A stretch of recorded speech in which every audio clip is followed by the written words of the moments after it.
पूछेंगे, सवालों का जवाब हमारे दो नेता अखिलेश यादव जी और राहुल गांधी जी देंगे। और आपके सवालों की जानकारी पहले से ही नहीं है। मैं पहले गुजारिश करूंगा यादव जी को कि वो आपको संबोधित करें, उसके बाद राहुल जी कुछ कहेंगे और उसके बाद आप सवाल करेंगे। अखिलेश जी। मैं धन्यवाद देता हूं और सबसे पहले मैं अपने प्रेस के साथियों को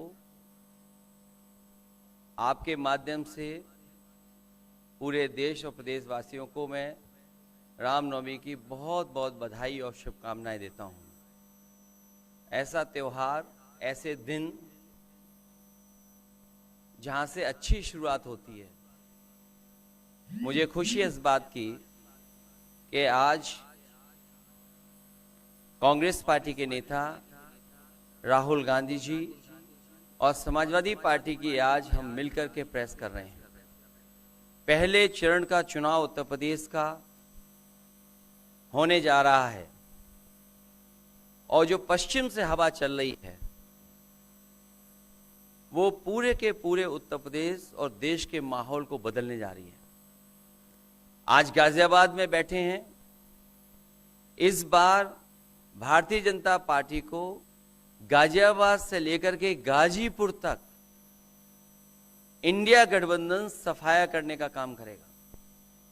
आज किसान दुखी है। तमाम जो वादे किए थे, भारतीय जनता पार्टी की हर बात झूठी निकली। उनके वादे झूठे। न किसान की आय दोगुनी हुई, न नौजवान को नौकरी रोजगार मिला, और जो सपने दिखाए थे विकास के वो भी अधूरे हैं। जो इनका नैतिकता का बुलबुला था वो भी टूट गया। इलेक्टोरल बॉन्ड ने इनका बैंड बजा दिया। भारतीय जनता पार्टी सभी भ्रष्टाचारियों का गोदाम बन गई। न केवल भ्रष्टाचारियों को ले रहे हैं, बल्कि भ्रष्टाचारियों ने जो कमाया है उसको भी अपने साथ रख रहे हैं। जहां उत्तर प्रदेश देश का सबसे बड़ा प्रदेश है, डबल इंजन की सरकार में जो दावा करते रहे डबल इंजन, उनकी होर्डिंग देखिए आप कि अब डबल वहां पर नहीं दिखाई देते हैं, अकेले दिखाई दे रहे हैं। इनके प्रत्याशी होर्डिंग से गायब हैं और चुनाव के बाद होर्डिंग पे जो अकेले हैं वो भी गायब हो जाएंगे और सफाया होने जा रहा है। इनका एक ही नारा है, झूठ बोलने का और लूटने का। लूट और झूठ भारतीय जनता पार्टी की पहचान बन गई है। पेपर लीक कितने हुए हैं? एक दो होते तो ठीक था, लेकिन 10 पेपर लीक हुए। और मैंने कई मौकों पर वो बात बताई कि अगर एक परिवार के हम केवल 3 सदस्यों को मान लें, जिस व्यक्ति ने परीक्षा लिखने की तैयारी की, जो परीक्षा नहीं दे पाया पेपर लीक के कारण, और उसके मां बाप को अगर हम जोड़ लें तो ऐसे 60 लाख नौजवान हैं। 60 लाख नौजवानों का भविष्य अंधकार में डाल दिया। और अगर 60 लाख का गुणा करें हम 3 से, 1 करोड़ 80 लाख, और 1 करोड़ 80 लाख को अगर हम डिवाइड कर दें 80 लोकसभाओं से, तो भारतीय जनता पार्टी का 2,25,000 वोट हर लोकसभा में कम हुआ है। इसलिए एक भी वोट बट ना पाए। जहां हमें मतदान करना है वहीं मतदान के दिन हमें सावधान भी रहना है। अगर हम सावधान रह करके मतदान करेंगे और अपने बूथ की चौकीदारी करेंगे तो भारतीय जनता पार्टी का सफाया होगा। आने वाले चुनाव में, ये देश का चुनाव है, देश की जनता बदलाव चाहती है और बदलाव की हवा पश्चिम से उत्तर प्रदेश से चल रही है। और मुझे पूरा उम्मीद है आने वाले समय में इंडिया गठबंधन और नई सरकार देश में दिखाई देगी। शुक्रिया अखिलेश जी। राहुल जी।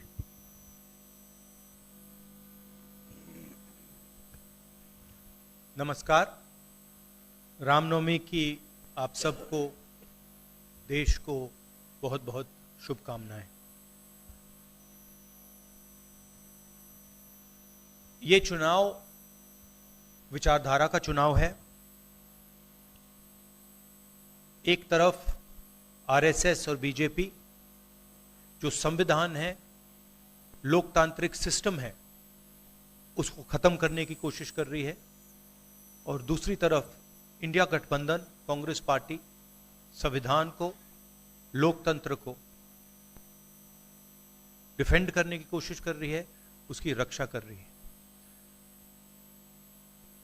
चुनाव में 2-3 बड़े मुद्दे हैं। सबसे बड़ा बेरोजगारी, दूसरे नंबर पर महंगाई, भागीदारी। मगर बीजेपी 24 घंटा डिस्ट्रैक्शन करने में लगी रहती है। कभी प्रधानमंत्री समुद्र के नीचे चले जाते हैं, कभी आसमान में सी प्लेन पे चले जाते हैं, मगर जो मुद्दे हैं उनके बारे में ना प्रधानमंत्री ना बीजेपी बात करती है। कुछ दिन पहले प्रधानमंत्री ने एएनआई को बहुत लंबा इंटरव्यू दिया। स्क्रिप्टेड था, मगर फ्लॉप शो था। प्रधानमंत्री जी ने उसमें इलेक्टोरल बॉन्ड्स समझाने की कोशिश की। प्रधानमंत्री जी कहते हैं कि इलेक्टोरल बॉन्ड्स का सिस्टम ट्रांसपेरेंसी के लिए लाया गया, राजनीति को साफ करने के लिए लाया गया। अगर यह सच है तो उस सिस्टम को सुप्रीम कोर्ट ने रद्द क्यों किया? और दूसरी बात, अगर आप ट्रांसपेरेंसी लाना चाहते थे तो जिन लोगों ने आपको पैसा दिया, बीजेपी को पैसा दिया, हजारों करोड़ रुपए दिए, उनका नाम आपने क्यों छुपाया था? और जिन तारीखों पे उन्होंने आपको पैसा दिया, उसको आपने क्यों छुपाया था? पता लगता है हजारों करोड़ रुपए का कॉन्ट्रैक्ट किसी कंपनी को मिलता है, उसके एकदम बाद वो कंपनी बीजेपी को पैसा देती है। सीबीआई की इंक्वायरी होती है, ईडी की इंक्वायरी होती है किसी कंपनी पर, शुरू होती है। उसके 10-15 दिन बाद कंपनी करोड़ों रुपए बीजेपी को देती है, और फिर सीबीआई की इंक्वायरी, ईडी की इंक्वायरी बंद हो जाती है। सड़क पे इसको एक्सटोर्शन कहते हैं। एक्सटोर्शन कहते हैं सड़क पे। तो ये जो है इलेक्टोरल बॉन्ड्स का जो स्कीम है, ये दुनिया का सबसे बड़ा एक्सटोर्शन का स्कीम है। हिंदुस्तान के सारे बिजनेसमैन इस बात को समझते हैं, जानते हैं, और प्रधानमंत्री जितनी भी सफाई देना चाहें कोई फर्क नहीं पड़ने वाला है, क्योंकि पूरा देश जानता है कि प्रधानमंत्री भ्रष्टाचार के चैंपियन है। धन्यवाद। शुक्रिया राहुल जी। अच्छा, एक और बात, आपने जयराम जी आपने कहा कि जो भी आपको क्वेश्चंस पूछने हैं आप पूछेंगे, और ये ओपन एंडेड प्रेस कॉन्फ्रेंस है। बट इसमें एक और बात भी है, मुझे पहले ही 2-3 बीजेपी वाले क्वेश्चंस पता लग जाते हैं, तो वो तो गारंटी पूछे जाएंगे, तो उनके लिए मैं तैयार हूं। आजकल गारंटी का जमाना है राहुल जी। पहला सवाल महिकार जी, हिंदुस्तान हिंदी डेली से। माइक दीजिएगा।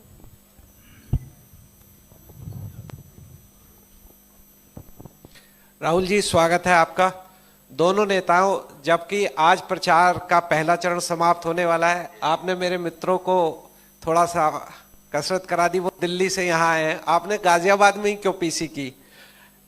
यूपी और दिल्ली छोड़ के गाजियाबाद में पीसी हो रही है। दूसरा सवाल ये है राहुल जी से कि लोग तो गुजरात छोड़कर पीएम बनने के लिए बनारस आते हैं, आप बाय नाइट चले गए, तो क्या अमेठी या रायबरेली से आप लड़ेंगे? ये बीजेपी वाला क्वेश्चन है, ये पत्रकार का सवाल। पहले ही opening ball BJP question, very good, शाबाश। देखिए, अमेठी के बाद कांग्रेस का डिसीजन है, जो भी मुझे ऑर्डर मिलेगा मैं वो करूंगा। सीईसी मीटिंग, हमारी पार्टी में सीईसी मीटिंग्स में ये डिसीजन लिए जाते हैं। बट पहला बीजेपी का question, good question, thank you. Amar Ujala से निशा, आप थोड़ा शांत हो जाइए यहाँ पे। बहुत बहुत स्वागत है। मेरा सवाल आपसे ये है कि यूपी में न केवल यूपी में बल्कि पूरे देश में इस बार कांग्रेस ने अपने बहुत कम प्रत्याशी 268 अभी तक सामने आए हैं और यूपी में तो 80 सीटों के मुकाबले केवल 17 सीट हैं। ऐसा क्यों? क्या ऐसा मान के चल रही है कांग्रेस कि आप कमजोर चल रहे हैं, या यूपी में कमजोर है कांग्रेस इसलिए सपा या आपकी गठबंधन बाकी सहयोगी पार्टी सीट नहीं देना चाह रही है? नहीं, हमने डिसीजन लिया है कि इंडिया गठबंधन चुनाव लड़ेगा और हमने सीट शेयरिंग की है और ओपन माइंडेड तरीके से, दिल खोल के हमने सीट शेयरिंग की है। हम चाहते हैं कि थोड़ी सी हम फ्लेक्सिबिलिटी दिखाएं और ओपन माइंडेड तरीके से हम चुनाव लड़ें, इसीलिए हमने स्पेस अपने पार्टनर्स को दी है, बट इसका कोई कमजोरी का मतलब नहीं है। पीटीआई से अनवर। राहुल जी, मेरा सवाल आपसे है कि पिछले बार जो आप दोनों लोगों का गठबंधन था वो सफल नहीं हो सका उत्तर प्रदेश में। एक बार फिर आप लोग साथ आए हैं और प्रधानमंत्री ने पिछले दिनों कहा कि ये दो लड़कों की फ्लॉप फिल्म है जो इस बार भी फ्लॉप होगी। तो आगे आप क्या उम्मीद कर रहे हैं इस गठबंधन से? उत्तर प्रदेश में कितनी सफलता मिलेगी और कितनी सीटों की उम्मीद है इस बार आप लोगों को? देखिए, मैं सीट्स का प्रेडिक्शन तो नहीं करता हूं, जनरल बात कह सकता हूं कि बीजेपी को मुझे लग रहा था 15-20 दिन पहले कि 180 से 180 तक जाएंगे, अब मुझे लग रहा है 150 तक जाएंगे। हर स्टेट में हमें रिपोर्ट मिल रही है कि हमारा चुनाव इंप्रूव कर रहा है और अंडर करंट है। जहां तक गठबंधन की बात है, यूपी गठबंधन की बात है, बड़ा पावरफुल गठबंधन है और बहुत अच्छा परफॉर्मेंस होगा हमारा उत्तर प्रदेश में। दैनिक जागरण से आदित्य त्रिपाठी। आप दोनों का बहुत बहुत स्वागत है। मेरा प्रश्न यह है कि उत्तर प्रदेश में एनडीए गठबंधन रोकने के लिए आपकी क्या रणनीति है? सॉरी, क्या? उत्तर प्रदेश में एनडीए गठबंधन को रोकने के लिए आपकी क्या रणनीति आप दोनों लोगों की? उत्तर प्रदेश में नेशनल लेवल पे मैं आपको हमारा फाउंडेशन बता देता हूं और वही आइडियाज हम उत्तर प्रदेश में भी चलाएंगे। देखिए, पिछले 10 सालों में नरेंद्र मोदी जी ने नोटबंदी करके, गलत जीएसटी लागू करके, और जो बड़े बड़े अरबपति हैं, अदानी जी हैं, उनका पूरा सपोर्ट करके जो रोजगार पैदा करने का सिस्टम था उसको उन्होंने कम कर दिया है। तो सबसे पहला काम जो रोजगार हिंदुस्तान के युवाओं को मिलना चाहिए उसको एक बार फिर स्ट्रेंथन करने का है। उसके लिए हमने अपने मैनिफेस्टो में 2-3 आइडियाज दिए हैं। एक आइडिया रेवोल्यूशनरी आइडिया है, राइट टू अप्रेंटिसशिप। तो जो अमीर घर के बच्चे होते हैं वो अप्रेंटिसशिप करते हैं, ट्रेनिंग मिलती है, पेड ट्रेनिंग होती है। तो हमने डिसाइड किया है कि हिंदुस्तान के उत्तर प्रदेश के सब ग्रेजुएट्स को, डिप्लोमा होल्डर्स को हम अप्रेंटिसशिप का अधिकार देंगे। जो भी अप्रेंटिसशिप करना चाहेगा उसको प्राइवेट सेक्टर में, पब्लिक सेक्टर में, सरकार में अधिकार मिलेगा, अप्रेंटिसशिप का अधिकार मिलेगा, ट्रेनिंग होगी और 1 लाख रुपए साल का, 8,500 रुपए महीने का उस युवा के बैंक अकाउंट में हम डालेंगे। और ये करोड़ों युवाओं के लिए हम अधिकार दे रहे हैं। इससे एक ट्रेन्ड मैन पावर तैयार होगा, प्राइवेट कंपनीज को भी इसका फायदा होगा, सरकार को भी इसका फायदा होगा, और एक प्रकार से युवाओं के लिए ये एक जॉब मार्केट में एंट्री का सिस्टम हो जाएगा। दूसरी चीज 30 लाख सरकारी रोजगार हैं जो नरेंद्र मोदी भर नहीं रहे हैं, वो वैकेंसीज हम युवाओं को देने जा रहे हैं। पेपर लीक की बात हुई है, उसके लिए हम कानून बनाएंगे, उसको हम खत्म कर देंगे। तो ये बात हुई युवाओं की। एक और हमारा आइडिया, क्रांतिकारी आइडिया, और ये उत्तर प्रदेश की महिलाओं को बहुत फायदा मिलेगा इससे। हर गरीब परिवार की हम लिस्ट बनाएंगे और हर गरीब परिवार में से हम एक महिला को चुनेंगे और उसके बैंक अकाउंट में महीने के 8,500 रुपए, साल के 1 लाख रुपए सरकार हर महीने बैंक अकाउंट में डालने जा रही है। किसानों की बात, किसान सिर्फ 2 चीजें मांग रहा है। नरेंद्र मोदी से 10 साल मांगा, हमें सही दाम दिलवा दीजिए, और जैसे आपने 16 लाख करोड़ रुपए, मतलब 24 साल का मनरेगा आपने अदानी जैसे लोगों का माफ किया, वैसा ही आप हमारा भी माफ कर दीजिए। और नरेंद्र मोदी मना करते हैं, उन पे फायरिंग करवा देते हैं, उनको डरा देते हैं। तो हमने लीगल एमएसपी का निर्णय ले लिया है। हिंदुस्तान में पहली बार लीगली गारंटीड एमएसपी होगी और हम उनका, किसानों का कर्जा माफ करने जा रहे हैं। यही मेन मुद्दे हैं चुनाव में। बीजेपी का मैनिफेस्टो देखेंगे तो उसमें आपका उसका जो फाउंडेशन है, 2 चीजें हैं। एक कि वो शायद 10-15 साल बाद ओलंपिक गेम्स इंडिया लाएंगे, और दूसरा 1 या 2 व्यक्तियों को वो चांद पे पहुंचा देंगे। तो ये बेसिकली चुनाव चल रहा है। शुक्रिया राहुल जी। अगले 3-4 सवाल आप कृपया अखिलेश जी से पूछेगा। ANI से शालिनी।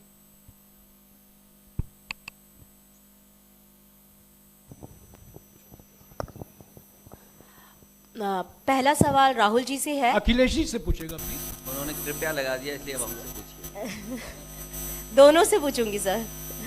पहला सवाल राहुल जी से है, जैसे कि पीएम ने कहा है कि मैं देश बचा रहा हूं, लेकिन इंडिया अलायंस जो है वो परिवार बचा रहा है, इस पर क्या कहेंगे सर? और जो दूसरा सवाल, सेकंड बीजेपी क्वेश्चन। सर दूसरा जो सवाल है मेरा वो ये है, जादूगर कहा है उन्होंने राहुल जी को, और उन्होंने कहा है एएनआई को जब इंटरव्यू दिया उसमें बोला कि ऐसा कौन सा जादू है कि एक झटके में गरीबी मिटा सकते हैं। मैं जानना चाहता हूं ऐसा कौन सा जादू है कि एक झटके में गरीबी मिटाई जा सकती है।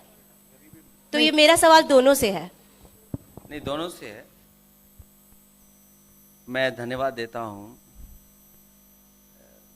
आप लोगों ने सवाल पूछे। हालांकि कुछ सवाल आपने राहुल जी से पूछे थे। एनडीए को पीडीए हराएगा, एनडीए को पीडीए हराने जा रहा है, एनडीए को पीडीए हराने जा रहा है। और जहां तक सवाल परिवारवाद की बात है, आज नवरात्र है, आज शुभ दिन है। भारतीय जनता पार्टी के लोग संकल्प लें कि ना किसी परिवार वाले को टिकट देंगे और ना किसी परिवार वाले से वोट मांगेंगे। और गाजियाबाद में कार्यक्रम इसलिए किया है क्योंकि हम दोनों लोगों ने संकल्प लिया है। वो तो इंडिया गठबंधन का नाम भी ठीक से नहीं ले पाते हैं। INDI ये तो इंडिया होता है, इंडी कब से हो गया? यहां से सफाया होगा गाजीपुर तक। जो 14 में आए थे वो 24 में चले जाएंगे और यूपी वाले स्वागत भी अच्छा करते हैं। और इस बार तो ढोल नगाड़ा और सब कुछ की तैयारी है। इस बार विदाई भी बहुत शानदार होने जा रही है। टाइम्स नाउ भारत, रंजीता अखिलेश जी से। जो आपने जो गरीबी को एक झटके में मिटाने की बात की, देखिए ये कोई नहीं कह रहा है कि गरीबी को एक झटके में मिटाया जाएगा। हम ये कह रहे हैं कि गरीबी को गहरी चोट पहुंचाई जा सकती है और तरीके मैंने आपको बताए हैं। नरेंद्र मोदी जी ने पूरा का पूरा फोकस 22 लोगों पे किया है, 22-25 लोगों पे किया है। आज की सच्चाई है कि 22 लोगों के पास उतना धन है जितना 70 करोड़ लोगों के पास है। गरीबी का यह भी कारण है कि नरेंद्र मोदी जी ने सारा का सारा धन कॉन्सेंट्रेट कर दिया है, 20-25 लोगों को पकड़ा दिया है। मैं जाति जनगणना की बात कर रहा हूं और मैंने ये बात बहुत बार उठाई है। भागीदारी की बात होती है। हिंदुस्तान के किसी भी इंस्टीट्यूशन में आपको ना पिछड़े वर्ग के लोग मिलेंगे, ना दलित मिलेंगे, ना आदिवासी मिलेंगे, ना गरीब जनरल कास्ट के लोग मिलेंगे। मैंने मीडिया के बारे में बात उठाई। मीडिया में आपको बड़े बड़े एंकर्स दिखते हैं। आपको मीडिया की कंपनीज के मालिक की लिस्ट निकालिए, आपको दिख जाएगा कि उधर ना एक पिछड़ा मिलेगा, ना एक दलित मिलेगा, ना एक आदिवासी मिलेगा। तो हम क्रांतिकारी काम करने जा रहे हैं। जाति जनगणना, महिलाओं को गरीब महिलाओं को 1 लाख रुपए, युवाओं को अप्रेंटिसशिप का कानून, अप्रेंटिसशिप का अधिकार, उनके बैंक अकाउंट में 1 लाख रुपए, किसानों को एमएसपी। तो ये सब गरीबों को पैसे देने के तरीके हैं। नरेंद्र मोदी जी ने पिछले 10 साल में गरीबों को कुछ नहीं दिया, तो ये हम करने जा रहे हैं। हाँ रंजीता, अखिलेश जी से। हाँ, अखिलेश जी से ही सवाल है। राहुल जी ने अभी जितनी भी चीजें कही, अखिलेश जी से नहीं, मैं सवाल पहले जितनी भी चीजें कही वो तमाम चीजें कांग्रेस के घोषणा पत्र में है। क्या इंडिया गठबंधन का अपना कोई साझा जो है वो मैनिफेस्टो होगा? अखिलेश जी, क्या जो राहुल जी कह रहे हैं क्या वही तमाम चीजें सपा की भी है या सपा कुछ अलग भी घोषणाएं कर रही है चुनाव में? इंडिया गठबंधन नई उम्मीद है और जैसा कि राहुल जी ने कहा कि उनके मैनिफेस्टो में बहुत सारी चीजें हैं जिससे गरीबी दूर की जा सकती है। उसी से जोड़ करके मैं ये कहना चाहता हूं कि जिस समय हमारा देश का किसान खुशहाल हो जाएगा, जिस दिन देश के किसान को अपनी लाभकारी मूल्य मिलने लगेगा फसल का, और मैं समझता हूं जितने भी राजनीतिक दल हैं और खासकर जो इंडिया गठबंधन के साथी हैं वो ये बात कह रहे हैं कि हम एमएसपी की गारंटी देंगे या किसानों को लाभकारी मूल्य देंगे, और जिस दिन भारत सरकार किसानों की आय बढ़ा देगी, गरीबी दूर होना शुरू हो जाएगी। और मैं कई मौकों पर कह रहा हूं कि जाति जनगणना भी एक हमारा मुद्दा है। बिना सामाजिक न्याय के, बिना जाति की गैर बराबरी खत्म किए हुए हम अपने समाज को आगे नहीं बढ़ा सकते। और जैसा राहुल जी ने कहा कि खुशहाली के लिए जाति जनगणना जरूरी है, तो जाति जनगणना, सामाजिक न्याय और पीढ़ी की लड़ाई को लेकर के हम चलेंगे। उससे गरीबी भी दूर होगी और मान सम्मान भी मिलेगा। विक्रांत, एक चीज और देखिए, ये जो हमारा मैनिफेस्टो है ये जरूर कांग्रेस पार्टी का मैनिफेस्टो है, मगर इसमें जो आइडियाज हैं वो इंडिया गठबंधन उनकी आइडियोलॉजी के आइडियाज हैं। और अगर समाजवादी पार्टी का कोई सजेशन हो या किसी और भी इंडिया गठबंधन की पार्टी का सजेशन हो, उसको हम सब ऑन बोर्ड करेंगे। तो हमारा मतलब जॉइंटली काम होता है। हम बातचीत करके, कंसल्ट करके काम करते हैं और फ्लेक्सिबिलिटी दिखाते हैं। और हम लोग G20 की तरह नहीं है, केवल 2 का चलता हो, बाकी सब 0 हो। अखिलेश जी, समझने में वक्त लगेगा। अखिलेश जी, G20 अखिलेश जी, एक मिनट अखिलेश जी, अखिलेश जी को बुलाया है। अखिलेश जी, विक्रांत। अखिलेश जी, राहुल जी, आप दोनों लोग, अखिलेश जी सामने, अखिलेश जी, राहुल जी, आप दोनों लोग 2017 में साथ आए थे। दोनों ने लखनऊ में प्रेस कॉन्फ्रेंस भी की थी, लेकिन 19 और 22 में आप दोनों अलग अलग हो गए, 24 में फिर साथ आए हैं। आखिर क्या वो मोमेंट क्या था जब दोनों के दिल में आया कि हाँ हमको साथ आना चाहिए, जरूरी है? 7 साल बाद दोनों के दिल में कब ये मोमेंट आया कि हाँ चलना है साथ? मूवमेंट क्यों बताना, हम साथ आ गए और साथ आ गए, साथ आ गए, यही मूवमेंट है।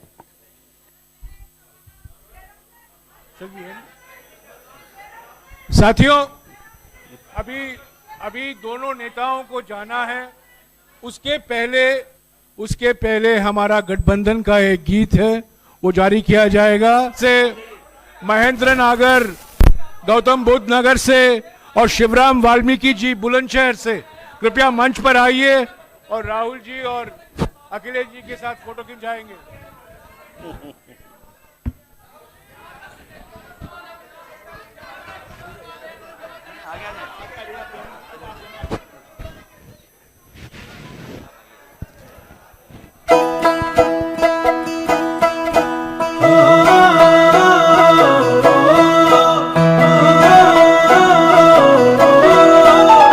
न्याय की जो बात करे, देश की जरूरत